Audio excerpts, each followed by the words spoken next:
Hoor ek weer iemand aangestap kom? Ek wonder wie dit is. Ah, Wat is jou naam?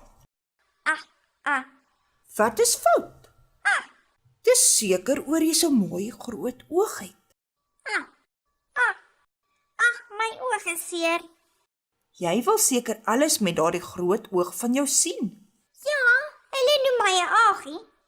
Maar as iemand my verkeerd teken, dan raak my oog verskriklik seer. Wag, hier is my towerpotlood. Kom ons teken vir A reg. Maak 'n groot sirkel vir A se oog en dan 'n klein lyfie.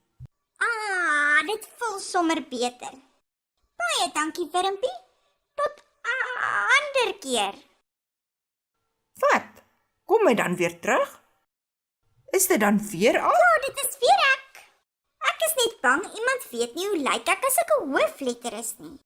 As ek in die begin van 'n sin of aan die begin van 'n naam is, dan sit ek net my skerp punt hoed op. Sal jy asseblief vir my 'n hoofletter met jou towerpotlood teken?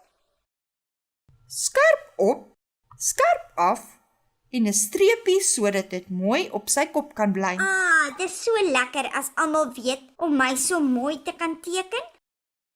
Ek gaan so 'n bietjie oefen om vir A mooi te maak, sodat ek nie maak dat A se oogie pyn nie.